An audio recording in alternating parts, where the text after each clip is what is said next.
લોકગીતો એ આપણા પ્રાચીન લોકગીતો છે. એ ભેગા કરવાની જરૂર નથી, આપણા જોડે હોય જ.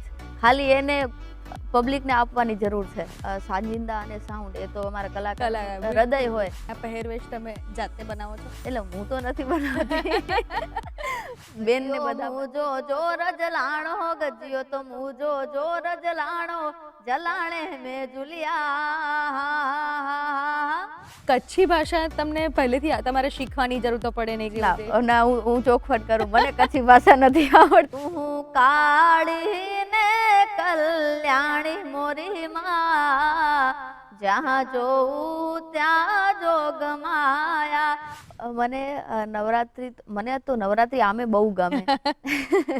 સાત સુરોના સરનામે અમે તમને મળવા આવ્યા, સુર શબ્દના સથવારે બે વાત મજાની લાવ્યા, સુર શબ્દના સથવારે બે વાત મજાની લાવ્યા, સાત સુરોના સરનામે અમે તમને મળવા આવ્યા. ગુડ મોર્નિંગ ગુજરાત, હું છું આપની સાથે બેલા 40,000. આજની સવાર તમારી સવાર સંગીતમય બનાવી છે. The most beautiful music in this world is your own heartbeat because God has composed it. જે તમારો હૃદયનો ધબકાર છે, જે તમારા હૃદયના ધબકારા છે, તે સૌથી સુરીલું સંગીત છે, કારણ કે ભગવાનની દેન છે. તો આજે જ્યારે સંગીતની વાત કરી રહ્યા છીએ અને ગુજરાતમાં આપણે બેઠા છીએ, ત્યારે ગુજરાતના લોક સંગીતને કેવી રીતે ભૂલી જવાય. ગુજરાતનું લોક સંગીત આજે માત્ર ગુજરાત સુધી સીમિત નથી, પણ સીમાડાઓ ઓળંગીને ભારતના દરેક ખૂણાઓ સુધી, બોલિવૂડ સુધી, દરેક સંગીતની ક્ષેત્રમાં અને વિશ્વના દરેક ખૂણામાં પણ ખૂબ ઊંડી છાપ છોડી રહ્યું છે.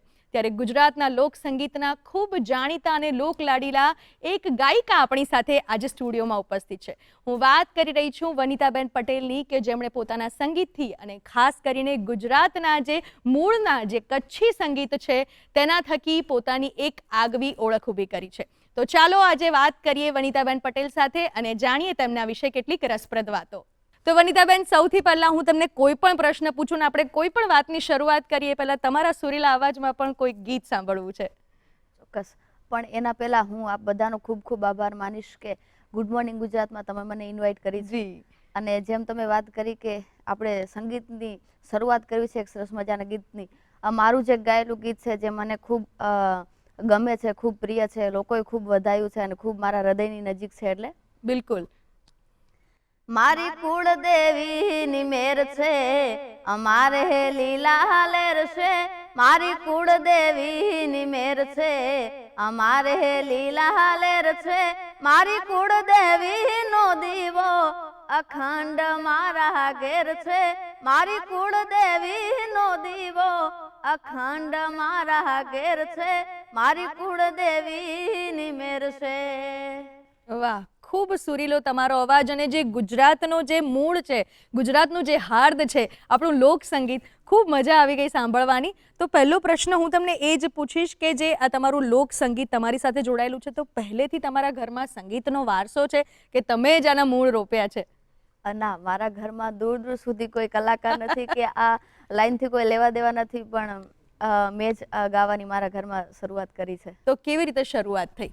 નાનપણથી જ્યારથી શાળામાં ભણતી ત્યારથી જ મેં ગાવાની, પ્રાર્થનામાં ભજન, લોકગીત, ધૂન આ બધું ગાતા ત્યારથી જ શરૂઆત કરી. એટલે શિક્ષણ, જ્યારે આપણે શાળામાં શિક્ષણ અર્થે જતા હોય ત્યારે આપણી અંદરની જે પ્રતિભાઓ છે એ ખીલવવાનું આપણી શાળાઓ ખૂબ સારું કામ કરતી હોય છે. તો કેવી રીતે શાળામાં પણ તમારું સંગીત તમારી અંદર રોપાયું હશે? શાળામાં જ્યારે સવારમાં પ્રાર્થના બોલાય એના પછી ભજન ગાવાનું, ધૂન ગાવાનું હોય ત્યારે શિક્ષક મને કહેતા કે બેટા તું એક બે ભજન ગા. ત્યારથી શિક્ષકોને ખબર પડી કે ભગવાને સારું ગળું આપ્યું છે, તો પછી એમણે ધીમે ધીમે સ્પર્ધામાં ભાગ લેવડાવવાનું બધું કર્યું અને એમણે મારી પાછળ ખૂબ મહેનત કરી છે અને ત્યારથી જ મારી શરૂઆત થઈ ગાવાની. તો ઘરમાં કોઈ પણ સંગીત ક્ષેત્રે જોડાયેલું નહોતું, પણ જે સમજ છે તમને શાળામાંથી મળી તેમ કહી શકાય. તો ઘરનો સપોર્ટ કેવો રહ્યો?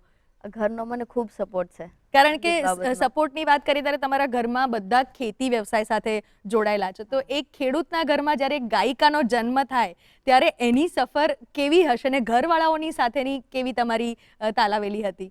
મારું ઘર ખેતી સાથે જોડાયેલું છે. મારા ઘરના બધા અત્યારે પણ ખેતી જ કરે છે, પણ મને જે ભગવાને કંઠ આપ્યો અને અમારા શાળાના શિક્ષકો એમણે જે મને મારા પ્રત્યે પાછળ જે મહેનત કરી, એટલે મારા ઘરનો મને ખૂબ સપોર્ટ રહ્યો છે મારે સંગીતની પાછળ. એમણે મને ક્યારે પણ કોઈ વસ્તુની ગાવા બાબતમાં ના નથી પાડી, એમણે મને હંમેશા સપોર્ટ કર્યો છે. તો તાલીમ આપે લીધી છે ક્યાંય? ના, બિલકુલ નહીં. બિલકુલ તાલીમ લીધા વગર જ તમારું ગળું આટલું બધું ભગવાને તમને ખીલવી આપ્યું છે. તો બીજું એક સરસ મજાનું ગીત આપણે સાંભળી લઈએ. ચોક્કસ. જ્યારથી મેં શરૂઆત કરી લોકગીતો ને બધું ગાતી, એના પછી જ્યારે આલ્બમ સોંગ ની શરૂઆત થઈ, ત્યારે આલ્બમ સોંગમાં મારું જે પેલું ગીત આવેલું છે ત્યારથી હું શરૂઆત કરું કે વ્રજવાણી વાગડ દેશ મારે કાનો આયો ટોલીડાના વેશમાં, એ વેળા વૈશાખની વિશેષ મારે, વેળા વૈશાખની વિશેષ મારે કાનો આયો ઢોલીડાના વેશમાં, વ્રજવાણી વાગડ દેશ મારે કાનો આયો ઢોલીડાના વેશમાં. તમે કીધું કે આલ્બમ જ્યારે તમે ગાવાની શરૂ કરી ત્યારે આ પ્રથમ તમારું આલ્બમનું ગીત હતું, પણ હું એમ પૂછું છું કે જ્યારે તમે સ્ટેજ ઉપર ગાવાનું શરૂ કર્યું, જ્યારે મંચમાં તમે જ્યારે તમારું પદાર્પણ થયું, ત્યારે તમારે પહેલું ગીત તમને યાદ છે કે કઈ ઉંમરે અને કેવી રીતે તમે એ ગીત ગાયું? મારું ગામ છે વ્રજવાણી વાગડમાં, ત્યાં અમારે આવડ માતાજીનું મંદિર છે. ત્યારે મેં શરૂઆત કરી હતી ગાવાની, આઈ થિંક 2011-12 ત્યારે મેં શરૂઆત કરી. ત્યારે ભજન સંતવાણીમાં મને યાદ નથી મેં કયું ગીત ગાયું હતું, પણ મારું પેલું સ્ટેજ એ હતું જ્યારથી મેં મારા સ્ટેજની શરૂઆત કરી. 12 પ્રોગ્રામની, સ્કૂલમાં તો હું ગાતી જ, પણ 12ના પ્રોગ્રામોની શરૂઆત કરી. પહેલું મંદિરનું તમારું પરફોર્મન્સ કહી શકાય, એટલે તમારું લોક સંગીત સાથેનું જ જોડાણ છે. તો ક્યારે એવો વિચાર થયો છે કે લોક સંગીતથી હટીને જે આપણા ગુજરાતના બીજા પણ જે આપણા પાંખો છે કે સુગમ સંગીત હોય કે એવું કશામાં રુચિ જાગી હતી? ના, બિલકુલ નહીં, પહેલેથી નથી જાગી. બરાબર. તો લોક સંગીતમાં જ્યારે સ્ટેજ પરફોર્મન્સની શરૂઆત થઈ પછીની તમારી જર્ની કેવી હતી?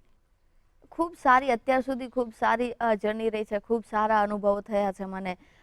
પ્રોગ્રામ કર્યા પછી ઘણા બધા અનુભવો થયા, કઈ રીતે ગવાય, જેમ જેમ આપણે ગાઈએ તેમ તેમ આપણને, કેમ કે મેં તાલીમ તો લીધેલી છે નહીં, એટલે જેમ જેમ ગાવાનું સ્ટાર્ટ કર્યું તેમ તેમ જ મને વધારે ખબર પડતી ગઈ અને સારા સ્ટેજો મળતા ગયા. એટલે અનુભવ એ આપણો શ્રેષ્ઠ શિક્ષક, એટલે જે તમને અનુભવ શિક્ષણનો છે, સંગીતનો છે, એ બધો જ તમને કહેવાય કે સ્ટેજ ઉપર મળ્યો. તો અત્યારે સ્ટેજ શો અને આલ્બમ બંનેમાંથી વધારે પસંદગીનો તમારો એક ફોર્મ ચૂઝ કરવાનો કહીએ તો કયો કરો તમે? ના, હું એમાં ચૂઝ ના કરી શકું, કેમ કે એ જે મારું ઓડિયન્સ છે એમને, કેમ કે એમને મારા ગીતો આલ્બમ સોંગ પણ ગમે છે અને મારા સ્ટેજ પરફોર્મર પણ ગમે છે, એટલે હું બેને મેન્ટેન રાખવાની કોશિશ કરું છું કે હું બેમાં સારું પરફોર્મન્સ આપું. બરાબર. તો જ્યારે આલ્બમ એક રિલીઝ થવાનો હોય અને ત્યારે સૌથી જે કહેવાય કે લોકોની વચ્ચે એકદમ ઇઝી મીડિયમ છે જે આપણે યુટ્યુબ પર આપણે ગીતો મૂકતા હોઈએ છીએ, તો યુટ્યુબની તમારી જર્ની, પહેલો આલ્બમ કેવી રીતે આવ્યો અને કેવી હતી એ તમારી આખી તૈયારીઓ? યુટ્યુબમાં 2019માં મેં મારા યુટ્યુબની મારી શરૂઆતથી, જ્યારે મારો પેલો આલ્બમ મેં હમણાં જે ગીત ગાયું ત્યારથી શરૂઆત કરી, ત્યારે વધારે કંઈ ખબર ના પડતી કે મતલબ આલ્બમ સોંગ કેને કહેવાય. એ સમયમાં, એ જે તે સમયમાં એક આલ્બમ સોંગ કર્યું હતું, પણ જ્યારે મેં પહેલું આલ્બમ સોંગ બનાવ્યું ને, એ બનાવ્યા પછી મને પબ્લિકે ખૂબ રિસ્પોન્સ આપ્યો. મારું પહેલું સોંગ હતું છતાં પબ્લિકે, મારા કચ્છની, સૌરાષ્ટ્રની પબ્લિક છે, આપણી ઉત્તર ગુજરાતની પબ્લિક છે, એમણે ખૂબ વધાવ્યું અને ત્યારથી જ પછી મને વધારે પ્રેરણા મળી કે ના, મારે આલ્બમ સોંગ કરવા જોઈએ, કેમ કે પબ્લિક સારો રિસ્પોન્સ આપે છે.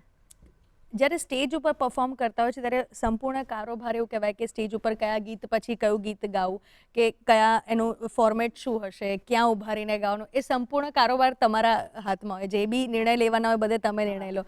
પણ જ્યારે એક આલ્બમ બનાવીએ ત્યારે આપણે ડિરેક્ટરના, આપણે જે એમની જે રીતભાત હોય, એમના જે મનના વિચારો હોય એ પ્રમાણે આપણે વર્તવું પડે. તો એ બંનેમાં તમને કઈ ડિફરન્સ લાગ્યો? તમને વધારે મોજ શેમાં આવે? એમ તો લાઈવ પરફોર્મન્સમાં, કેમ કે એમાં કોઈ તૈયારી કરીને જવાનું ના હોય, એમાં જે ઓડિયન્સ રમતી હોય એના ઉપર, જે માહોલ હોય, જે સંતવાણી, જે ભજનો, લોકગીતો ગવાતા હોય એના ઉપરથી વધારે ખબર પડે કે આપણે કયું ગીત મૂકશું. આલ્બમ સોંગ એક આખી અલગ પ્રક્રિયા છે. એમાં પેલા ગીત લખાય છે, રેકોર્ડિંગ થાય છે, એનું સારું મ્યુઝિક અપાય છે, સારું શૂટિંગ થાય છે, એટલે એમાં વધારે મહેનત હોય છે. એટલે એક ગીત બનવા પાછળની કેટલી બહુ, મોટી પ્રોસેસ હા, છે, હા. જ્યારે સ્ટેજ ઉપર તમે એટલાથી પણ અડધાથી અડધા સમયમાં તમે આખો કેટલા બધા ઘણા બધા ગીત ગીતો ગવાઈ ગાઈ જતા શકાય. હોય છે. હા. તો જ્યારે તમે સ્ટેજ ઉપર ગાવાની શરૂઆત કરીને જ્યારે તમને ઓળખ મળી, ત્યારે પહેલો એવો ક્યારે અનુભવ થયો, ખબર પડી કે હવે અમે સેલિબ્રિટી છે, કે હવે આપણે લોકો આપણને ઓળખે છે?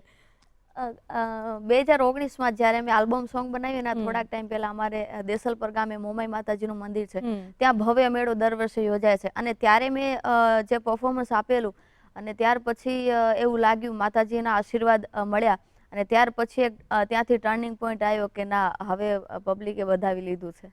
કેવી રીતે ખબર પડી એ વધાવી લીધું છે?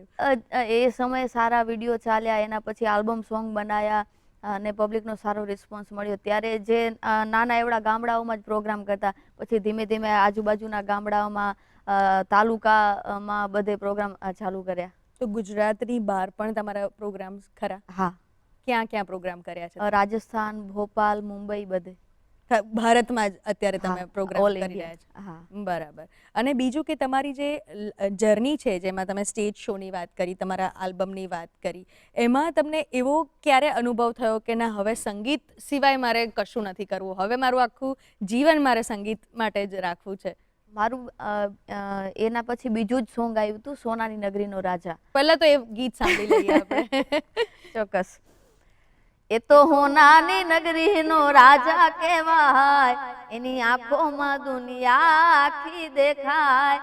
મારા ઠાકર ના તેજની વાત ના કરાય, જ્યાં પગ મેલે ત્યાં જ્વાળા થાય. લેર લાગી ઠાકર ના નામની, હું દીવાની મારા ઘનશ્યામની. એ તો હોનાની નગરીનો રાજા કહેવાય, એની આંખોમાં દુનિયા આખી દેખાય. વાહ, ખૂબ સુંદર. આપણે ઘનશ્યામની વાત કરી રહ્યા છીએ, તો એ ગીત પછી તમારો અનુભવ? હા, એ સોંગ જ્યારે માર્કેટમાં આવ્યું એના પછી લાગ્યું કે બસ હવે સંગીત જ છે. એટલે એ તમે યુટ્યુબ પર જ રિલીઝ કર્યું યુટ્યુબ હતું? પર રાઘવ ડિજિટલમાં મારું એ સોંગ આવેલું અને અત્યાર સુધી ટ્રેન્ડિંગમાં છે એ ગીત. અચ્છા, હજી સુધી યુટ્યુબ પર એ ટ્રેન્ડ કરી રહ્યું છે. 70+ મિલિયન એમાં વ્યૂઝ વ્યૂઝ છે. છે. બરાબર. પબ્લિકે બહુ સારો રિસ્પોન્સ આપ્યો હતો એમાં. એના પછી બધા ગીતોમાં. એના પછી બધા જ ગીતો, હા. એટલે તમારું એવું કહેવાય કે લાઈફનો લાઈફનો ટર્નિંગ ટર્નિંગ પોઈન્ટ આલ્બમ સોંગમાં કહું તો સોનાની નગરીનો રાજા. રાજા કહેવાય. હા. એટલે હજી પણ તમે સ્ટેજ ઉપર જાઓ તો એ ગીતનું તો મને ગીતની લાગે ફરમાઈશ આવે જ. આવે જ. ગમ માતાજીના મંદિરની પ્રતિષ્ઠા હોય કે ગમે તે હોય, પણ સોનાની નગરી તો તમારે, એટલે તમારા નામ સાથે એ ગીત જોડાઈ ગયું.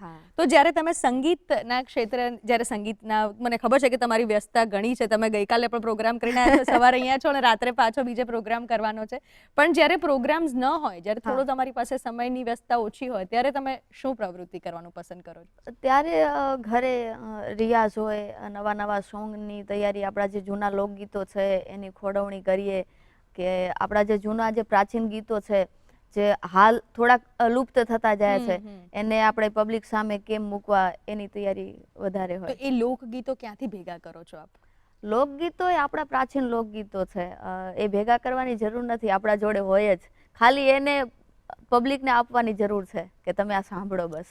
તો એ કેવી રીતે, એની પ્રોસેસ શું હોય છે? એ તમે કઈ પ્લાનિંગ કર્યો છે કે આ જેટલા બી લોકગીતો હું ભેગા કરું છું, કે હું શોધું છું, લોકગીતો એટલે લોકોનાથી લોકો સુધી પહોંચે છે, એનું કોઈ દસ્તાવેજીકરણ હજી થયું નથી, તો એનું તમે કઈ પ્લાન કરો છો કે એનું કંઈક રેકોર્ડ બનાવું કે મારી આગળની પેઢીને કામ લાગે? ના ના, એવું કંઈ નથી, એવું કંઈ નથી. અત્યારની આપણી જે જનરેશન છે ને, એમને આપણા જે જૂના લોકગીતો છે એમની ખાસ જરૂર છે. આલ્બમ સોંગ તો આપણે બનાવીએ જ છીએ લખેલા, પણ આપણા જે જૂના લોકગીતો છે, જે આપણા પ્રાચીન લોકગીતો, કે જેનું ખૂબ મહત્વ રહ્યું છે, આપણા જે જૂના કલાકારો છે બધા ગાઈને ગયા છે, તો દરેક કલાકારે, એક મારા થકી નહીં, દરેક કલાકારની એવી ઈચ્છા હોય કે એ ઓડિયન્સ સાંભળે અને એને જે આપણું જે લોકગીત છે ને એને સાચવી રાખે, આપણી સંસ્કૃતિને સાચવી રાખે. એટલે અમે જ્યારે પણ સ્ટેજ પરફોર્મ કરીએ, સંતવાણી ડાયરો હોય કે રાસ ગરબા હોય, તો બને ત્યાં સુધી એમાં આપણા પ્રાચીન લોકગીતો જ આપતા હોઈએ કે એમને સાંભળવાની મજા આવે. તો એક પ્રાચીન લોકગીત સંભળાવો કે જે તમારા આલ્બમથી થોડું હટીને પણ જે પ્રાચીન હોય, ખૂબ પ્રાચીન હોય. ચોક્કસ ચોક્કસ. એ કુવામાં કારેલી કાના, વાડામાં વેલ કાના, નાગર વેલ રે નાગર વેલ, નાગર વેલ કાના નાગર વેલ એક કારેલું તોડે ને ઝીણું ઝીણું મોર કાના નાગર વેલ રે નાગર વેલ નાગર વેલ કાના નાગર વેલ. એટલે મને એવું થાય છે કે બીજો પ્રશ્ન પૂછું ને એના કરતાં તમને કહું કે તમે ગાયા જ કરો. એટલો સુરીલો અને ખૂબ પડછંદ કહેવાય કે આપણને એમ અંદર સુધી લાગે એવો તમારો ઘટીલો અવાજ છે. બીજો એક પ્રશ્ન એ પણ પૂછવો છે કે તમારી ખેતીની પ્રવૃત્તિ સાથે તમારું જોડાણ છે એવું ઘણી જગ્યાએ વાયરલ રીલ્સ હોય કે અત્યારે ઇન્ટરનેટ પર જોવામાં આવી રહ્યું છે, તો એના વિશે થોડું કહો કે ખેતી સાથે કેવી રીતે તમારું જોડાણ? ખેતી સાથે અમારું આખું ઘર ખેતી સાથે, હું પટેલની દીકરી છું તો અમારે ખેતી તો અમારા લોહીમાં હોય. પણ મતલબ મારો તો જ્યારથી શરૂઆત છે મારો ભણવામાં અને સંગીતમાં જ છે, પણ એની સાથે જ્યારે મને સમય મળ્યો છે ત્યારે મેં થોડું ખેતીનું કામ કરેલું છે. અને વચ્ચે જ્યારે કોરોનાના લીધે લોકડાઉન હતું ત્યારે પણ મેં ખેતીમાં પ્રવૃત્તિ આપી. હવે ઓછો સમય મળે છે કેમ કે હવે બહાર રહેવાનું વધારે થાય એટલે, પણ ખેતી મને ગમે છે. એટલે આજે જ્યારે વ્યસ્ત સમય ન હતો ને થોડોક જ્યારે તમને મળ્યો સમય ત્યારે પણ તમારા જે roots છે ખેતી છે એની સાથે તમે જોડાવાનું પસંદ કર્યું. અત્યારે એવું છે કે ટ્રેન્ડ બદલાતો રહે, થોડોક સમય થાય ને ટ્રેન્ડ બદલાઈ જાય, થોડોક સમય થાય ને કંઈક નવો ટ્રેન્ડ આવે. તો સંગીતમાં પણ ઘણો વખત આપણે જોયું છે કે થોડીક નાની મોટી જે ચેન્જીસ તો આપણે કરવા પડતા હોય છે. તો સ્ટેજ ઉપર જ્યારે તમે પરફોર્મન્સની શરૂઆત કરી અને અત્યારનો જે સમય છે, તમે શું જુઓ છો? બંનેમાં શું ડિફરન્સ છે કે તમારે શું પોતાનામાં પણ અપગ્રેડેશન લાવવા પડ્યા છે? શું લોકો માંગતા હોય છે? પહેલા અત્યારે સોશિયલ મીડિયાનો જમાનો છે, અત્યારે પબ્લિકને બધું સારી વસ્તુ જોઈએ છે. જ્યારે મેં શરૂઆત કરી ત્યારે આટલું બધું નહોતું, ત્યારે નોર્મલ પ્રોગ્રામો થતા, અત્યારે સારા પ્રોગ્રામો થાય છે. હા, અત્યારે હું તો કહું છું અત્યારનો સમય ઘણો સારો છે કે તમે આપણે રીલ્સો થકી યુટ્યુબ થકી આપણે આપણી સંસ્કૃતિને ત્યાં એમના સુધી પહોંચાડી શકીએ છીએ અને ઘણો બધો બદલાવ આવ્યો છે. એમના લીધે અમારા ખુદ કલાકારોમાં પણ ઘણો બદલાવ આવ્યો છે. સારું ગાતા થઈ ગયા બધા. એટલે તમારે બી શોધ કરવી પડે એવું મને લાગે છે. હા, વધારે મહેનત કરવી પડે. બરાબર. તો એ મહેનત તમે કેવી રીતે કરો છો ને એમાં શું નવું કરો છો? નહીં, નવું કંઈ નથી કરતા. ઘરે જ્યારે જે વધારાનો સમય હોય, જ્યારે સમય મળે ત્યારે વધારે તો ગીતોમાં જ ધ્યાન આપવાનું હોય. ગીતો, સારા ભજનો, આપણા જે લોકગીતો છે એને પ્રિપેર કરતા હોઈએ, રિયાઝ કરતા હોઈએ અને એને પછી આપણે જનતા સામે મૂકતા હોઈએ છીએ. જ્યારે વાદ્યવૃંદની વાત કરીએ ને, જ્યારે એક ગાયક, ગાયિકા, કલાકાર જે સ્ટેજ ઉપર આગળ રહીને ગાતું હોય એને તો ઓળખ મળે છે, પણ જે પાછળ એના સપોર્ટમાં કે જેના વગર ગાયક કલાકારને પણ ગાવું થોડું અઘરું પડી જાય, કદાચ અશક્ય બની જાય. તમારો અત્યારે આપણે સાંભળવાનું સારું લાગે છે, પણ 2-2.5 કલાક જ્યારે આપણે કાર્યક્રમ કરવો હોય ત્યારે વાદ્યવૃંદનો સપોર્ટની કેટલી જરૂર પડે છે. તો તમારા વાદ્યવૃંદને તમે કેવી રીતે પસંદ કરો છો ને કેટલા સમયથી તમારી સાથે લોકો જોડાયેલા છે? મારી સાથે મારા જે સાજિંદા છે એ છેલ્લા 4-5 વર્ષથી મારી સાથે કન્ટિન્યુ જોડાયેલા છે અને એમના વગર તો કંઈ છે જ નહીં. સાજિંદા અને સાઉન્ડ એ તો અમારા કલાકાર હૃદય હોય, એના વગર કંઈ શક્ય જ નથી. એ સારા હશે, એ સારું હશે ત્યારે જ કલાકાર આગળ જઈ શકે. તો તમને કોઈ એવો અનુભવ છે કે કદાચ સાઉન્ડની જે તમે વાત કરી કે કોઈ વખત માઇક ખરાબ થઈ જાય અથવા તો સ્પીકરમાં કંઈ પ્રોબ્લેમ હોય ને એના લીધે તમે ગમે તેટલું સારું ગાઓ પણ ઓડિયન્સ સુધી એ વસ્તુ પહોંચે નહીં, એવો કોઈ અનુભવ ખરો? ના, ક્યારેક ટેકનિકલી કોઈ પ્રોબ્લેમ આવી જાય એ અલગ છે, તો ક્યારેક બાય મિસ્ટેક થતું હોય, પણ બાકી તો ક્યારેય નહીં. બાકી તમારું સાઉન્ડ જે તમારી સાથે જોડાયેલ મજબૂત. ક્યારેક મેં રાખ્યું હોય કે ગમે તે બીજા કોઈ ઓકે જોઈએ, સારું જોઈએ. બરાબર. બીજી તમારી વાત કરવી છે પહેરવેશની, જે તમે આ તમારો જે ગેટઅપ છે, જે તમે અપિયરન્સ કરો છો, જે અત્યારે કહેવાય કે એ પણ ખૂબ ટ્રેન્ડમાં છે કે લોક સંગીત સાથે જોડાયેલા જે વ્યક્તિઓ હોય એ લોક આપણા પહેરવેશને અપનાવે ને પોતાની સાથે જોડી રાખે, ખૂબ સારી વાત છે. તો આની શરૂઆત તમારી પહેલેથી જ થઈ કે તમે પાછળથી આને એડોપ્ટ કર્યું હતું? ના, આ શરૂઆત મારી પહેલેથી જ છે કેમ કે મારી સમાજનો પહેરવેશ છે. થોડો ઘણો ડિફરન્ટ પડે, દરેક સમાજનો એક અલગ પહેરવેશ હોય. મારી સમાજ આજે પણ દેશી પહેરવેશ જ પહેરે છે અને હું એ જ પહેર્યું રાખ્યું છું અને પબ્લિકે, જનતાએ પણ સ્વીકાર્યો છે. આના લીધે એ લોકોને પણ ખબર પડે છે કે આપણે આપણી સંસ્કૃતિને જાળવવી સારી વાત છે. અને જ્યારે સ્ટાર્ટ કર્યું હતું ત્યારે આટલું બધું વિચારીને નહોતું કર્યું કે પબ્લિક આટલું બધું પોઝિટિવિટી મળશે આમાંથી, પણ ખૂબ સારો રિસ્પોન્સ મળ્યો છે દેશી પહેરવેશમાં અને ખૂબ સ્વીકાર્યો છે. અને એના લીધે બીજાને પણ પ્રેરણા મળે છે કે આપણે આપણી બિલકુલ. સંસ્કૃતિને જાળવી રાખવી જોઈએ. બિલકુલ આપણી સંસ્કૃતિ સાથે આપણે જોડાયેલા રહેવું રહેવું જોઈએ. જોઈએ. બિલકુલ આપણે પ્રેરણા બીજાને આપી શકીએ. ગુજરાતમાં તો પણ આ પહેરવેશ છે કે હમ. લોકો એનાથી થોડા પરિચિત છે, લોકોએ ઘણીવાર જોયો હોય છે, આપણી નવરાત્રી હોય હા. કે હોય. પણ જ્યારે તમે ગુજરાતની બહાર પરફોર્મ કરવા જાઓ છો ત્યારે લોકોને કંઈ પૂછવા આવતા હશે કે એવું કંઈ થતું હશે ને? ના, જેટલું ગુજરાતમાં જે મળે છે એનાથી ગુજરાતનો તો પ્રેમ છે જ, કેમ કે એ મને નાનપણથી ઓળખે છે, કેમ કે આપણે ગુજરાતમાં જ રહેવું છે.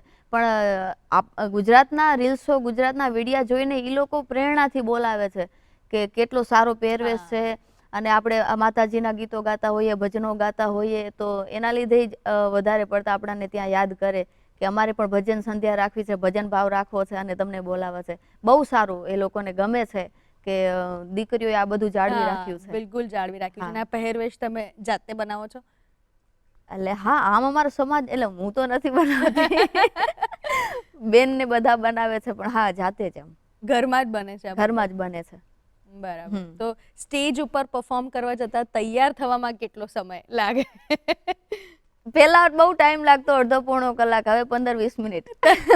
એટલે એમાં પણ અનુભવ તમારો શ્રેષ્ઠ શિક્ષક સાબિત હવે થયો. ફટાફટ થઈ જાય. તો આપણે કોઈ પહેરવેશ પર કે આપણે ગુજરાતના જે આ ભાતીગળ જે સંસ્કૃતિના જે પહેરવેશ છે કે આપણી વેશભૂષા છે એની પર કોઈ ગીત ખરું? આપણા જેટલા લોકગીતો છે ને એમાં ક્યાંક ને ક્યાંક બધું જોડાયેલું જ છે. પછી આપણો પહેરવેશ હોય, આપણું કલ્ચર હોય, આપણો જે વ્યવસાય હોય, આપણા લોકગીતોમાં બધું જોડાયેલું છે. ઘણા બધા એવા લોકગીતો જે બધું બનેલું છે એમ, કે જેમાં આપણો પહેરવેશ જોડાયેલો છે, આપણો વ્યવસાય જોડાયેલો છે. કોઈ ગીત સંભળાવો ને. મને એક કચ્છી ગીત યાદ આવે છે, મને ખૂબ ગમે છે, એ હું સંભળાવું તમને. પાક્કું પાક્કું. એ છલડે હે આહિરુલાઈ મુકે યાદ સજણ જી આઈ, વો છલડે હે આહિરુલાઈ મુકે યાદ સજણ જી આઈ, જી જલડી મુજમાં મુકે છલડે આહિરુલાઈ, આય લડી મુજમાં મુકે છલડે આહિરુલાઈ, ગજિયો મુજો જોર જલાણો, ગજિયો તો મુજો જોર જલાણો, જલાણે મેં જુલિયા, વેણ ગજિયો હોતી ગાયા, હા ગજિયો હોતી ગાયા. આ કચ્છી ભાષામાં ગીત હતું. એટલે કચ્છી ભાષાના પણ લોકગીતો ઘણા મને લાગે છે કે તમને આવડતા હશે. આ ગીતનો સામાન્ય અર્થ બી જરા સમજાવી દો. છલડો મીન્સ હાથની વીંટી થાય. હા. છલડો મતલબ કે જે હાથની વીંટી છે ને, જે એમનો પીયું હોય છે, એ બાર દેશ કમાવા માટે ગયો હોય છે, તો જે હાથની વીંટી હોય છે ને, વીંટી જોઈને એને યાદ આવે છે એના સાજણની, એના પીયુંની. તો એના ઉપરથી આ ગીત બનેલું છે કે જ્યારે જ્યારે વીંટી જોઉં છું ને ત્યારે મને તમારી યાદ આવે છે. બિલકુલ. તો કચ્છી ભાષા તમને પહેલેથી તમારે શીખવાની જરૂર તો પડે નહીં, કારણ કે ના, હું ચોખવટ કરું, મને કચ્છી ભાષા નથી આવડતી. અચ્છા, બોલવાનું ઘરમાં? કચ્છ બહુ મોટું છે. કચ્છી જે ભાષા છે ને એ ભુજ પછી ની શરૂઆત થાય. અને મારો જે જન્મ છે, મારું જે ગામ છે એ વાગડ, રાપર તાલુકામાં આવે, એટલે મારે થોડી કચ્છ ને, પણ હા ગીતો ને બધું ગાઈ શકીએ. Music has no language. તમને કોઈ પણ ખાલી શબ્દો સમજ પડવે એટલે થઈ જાય. તો બીજું એક કોઈ કચ્છી ગીત જે ખૂબ પ્રચલિત હોય કચ્છમાં, એવું કોઈ ગીત સંભળાવો. હિયે કાયા મેં બર્તન માટી રો, હિયે કાયા મેં, હિયે કાયા મેં બર્તન માટી રો, ફૂટી જાશે નહીં કરે રાણ को, हो फूटी जासे नहीं करे राण को, साहेब हमको डर लाग्यो एक दिन रो, अरे साहेब हमको डर लाग्यो એક दिन રો. વાહ. એટલે કચ્છમાં પણ મને લાગે છે કે ઘણા બધા શબ્દો એવા છે કે જે ગુજરાતી ભાષા સાથે સામ્યતા ધરાવે છે. બરાબર. તો તમે જ્યારે ત્યાં લોકલ તમારા ગામની આસપાસ પ્રોગ્રામ કરતા હો ત્યારે કચ્છી ગીતોની ફરમાઈશ આવે ખરી? ખાલી ગામડામાં નહીં, ગમે ત્યાં કરીએ ને હવે તો, એટલે પેલી કચ્છી ગીતની ફરમાઈશ આવે કે તમે કચ્છી ગીત ગાજો. અને તમારે કચ્છી ગીત શીખવા પડ્યા, સમજવા પડ્યા શબ્દોમાં, કે એ બી સાંભળતા ના, સાંભળતા. તો તમે કોને ફોલો કરતા હતા? કોની પાસેથી આ ગીતો શીખ્યા કચ્છના? કચ્છમાં જેટલા પણ કલાકારો છે, જે જૂના કલાકારો છે, જે કચ્છી ગીત ગાતા, કચ્છના એક સારા કલાકાર છે મુરા લાલા કરીને, એ કચ્છી ગીતો ખૂબ સારા ગાતા. તો એમના જે કચ્છી ગીતો છે એ સાંભળીને આજે થોડું ઘણું જે કચ્છી ગાઈએ એમના લીધે જ. પણ તોય સાંભળીને એક ભાષાને, ગીતોને સમજવા ઘણા ખૂબ દાદ આપવા જેવી તમને વાત છે. આપણે વનિતાબેન પટેલ સાથે સંવાદને અવશ્ય ચાલુ જ રાખવો છે, પણ તે પહેલા સમય થયો છે આજના કાર્યક્રમના એક નાનકડા વિરામનો.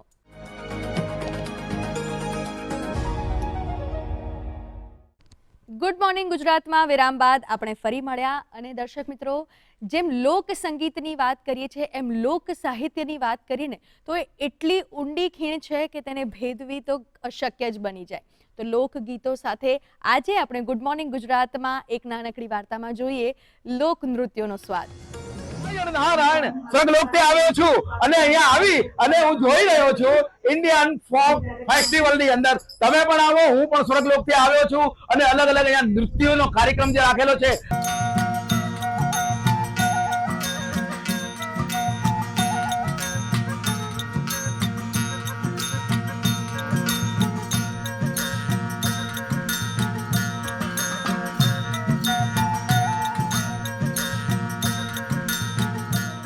કલા, સંસ્કાર અને સંસ્કૃતિ એની પરંપરા હજારો વર્ષથી આપણે ત્યાં ભારતમાં ચાલતી આવી છે. એ પરંપરા આજે ઝડપથી લુપ્ત થવા માંડી છે. એ પરંપરા જળવાઈ રહે, નવી પેઢીના યુવાનોથી માંડીને શહેરના નગરજનો એનો લાભ લે. હું હંમેશા કહું છું કે જો દુષ્કાળ પડશે ને તો અનાજ સાહેબ પરદેશી લાવી શકે છે, પણ યાદ રાખજો, જ્યારે ગુજરાતની, ભારતની ધરતી ઉપર કલા, સંસ્કાર અને સંસ્કૃતિનો દુષ્કાળ પડશે ને તો પરદેશથી આયાત નહીં કરી શકાય.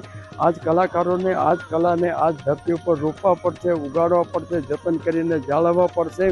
કલા જીવશે તો કલાકારો જીવશે, કલા અને કલાકારો જીવશે તો રાષ્ટ્ર જીવશે. આપણે ત્યાં તો 64 કલાઓનું વર્ણન છે. એવી કેટલી કલાઓ છે કે જે લોકમાં સચવાયેલી છે અને લોકના કલાકારો એને સંવર્ધિત કરી રહ્યા છે. આ કલાકારોને મહાનગરના દર્શકો સુધી પહોંચાડવાનું એક બહુમૂલ્ય કામ ગુજરાત લોકકલા ફાઉન્ડેશન દ્વારા થઈ રહ્યું છે. મારી ને તમારી પણ એ જવાબદારી છે કે આપણે પણ જ્યાં છીએ ત્યાં રહીને લોક કલાકારોને જ્યારે પણ આપણને તક મળે ને ત્યારે એમને કદરદાની સાથે સંવર્ધિત કરવા માટેનું આપણું એક યજ્ઞ કાર્ય છે. એમાં આપણા પણ સમિધ થોડા મુકતા રહીએ.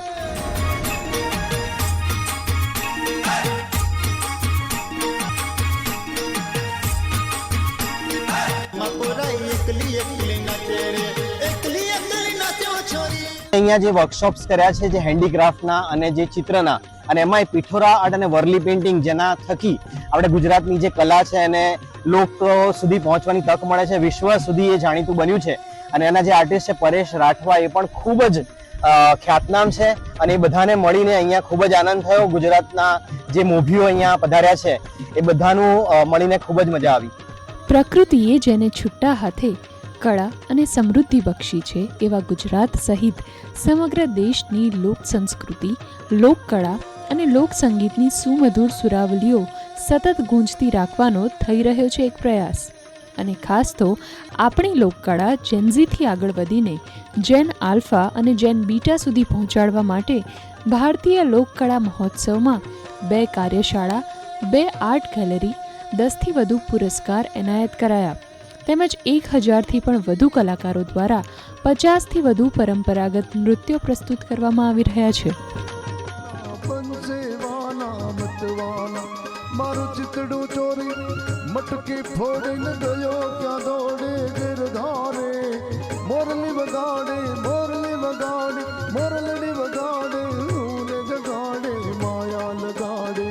અહીંયા આવીને અમને એવા જાત જાતના નૃત્યો, જાત જાતના વાજિંત્રો, વાદ્યો જોવા મળ્યા કે જેની અમને કલ્પના પણ નહોતી અને ક્યારેય અમને જોવા પણ નહોતું મળ્યું, જે અમને અહીંયા સુંદર રીતે જોવા મળ્યું છે. કચ્છનું લોકવાદ્ય મોરજમ છે એ વગાડું છું અને ખાસ અહીંયા આમંત્રણ મળતા અમે અમારો પ્રોગ્રામ રજૂ કરતા લોકો ખૂબ જ આનંદિત થયા છે. કચ્છનું જે મોરજમ વાદ્ય છે આજે લુપ્ત થવાની અણી ઉપર છે. એ કલાને બચાવવા માટે સાહેબ તરફથી આમંત્રણ મળતા અને અનેક કલાકારો ઊભા થાય એ માટે અમારો પ્રયાસ છે અને અહીંના લોકોનો સાથ સહકાર જોઈ અને ખૂબ આનંદ થયો છે. લોકો ખૂબ જ શાંતિથી અમારો પ્રોગ્રામ સાંભળી રહ્યા છે, એનો અમને ખાસ આનંદ છે.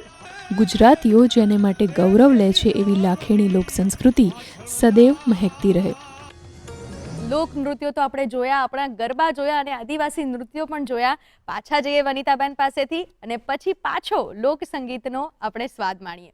તો વનિતાબેન, પાછો આપણી સાથે વાત કરવાની શરૂઆત કરું એ પહેલાં તમે ગરબો મને લાગે છે કે એક પણ નથી ગાયો, તો આટલા બધા ગીતો જે મેં તમને પૂછ્યા કે લોકોએ તમારી પાસેથી કઈ ફરમાઈશ કરી છે કે કયા વધારે વાયરલ થયા છે, પણ એક ગરબો મારે એવો સાંભળવો છે કે જે તમને ખૂબ ગમતો હોય. ચોક્કસ. માતાજીના ઘણા બધા ગરબા છે જે અમે નવરાત્રિમાં ગાતા હોઈએ, પણ મને મહાકાળીમાંનો એક ગરબો ગમે છે, હું તમને સંભળાવું.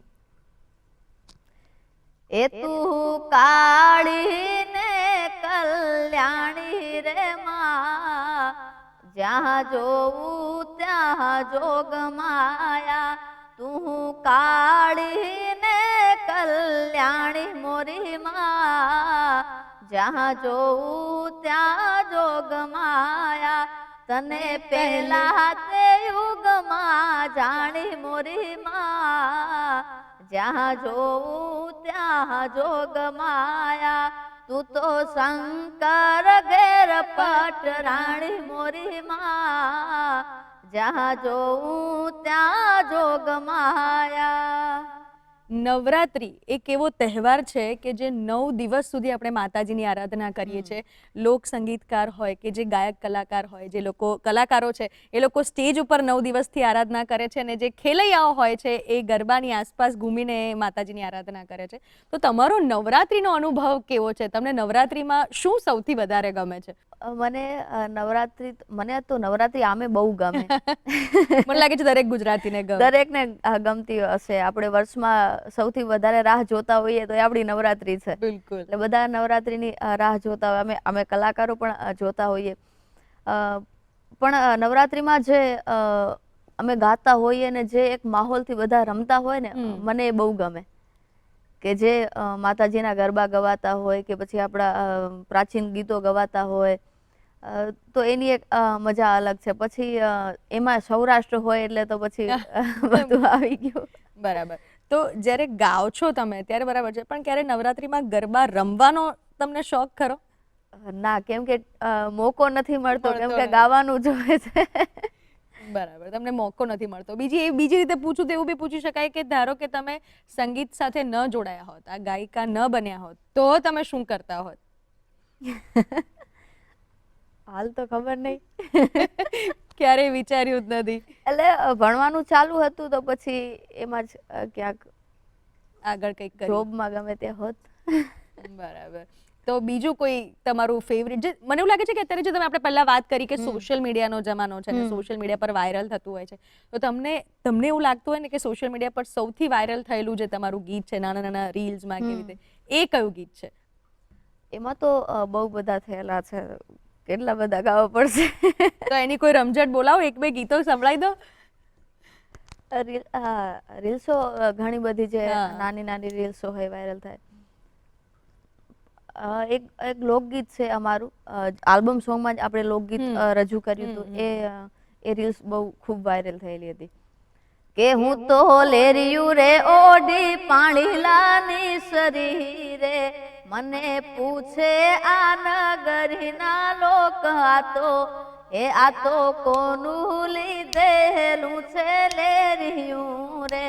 હું તો લેરિયું રે ઓડી પાણીલાની સરી રે, મારા સસરાજીનું લીધેલ લેરિયું રે.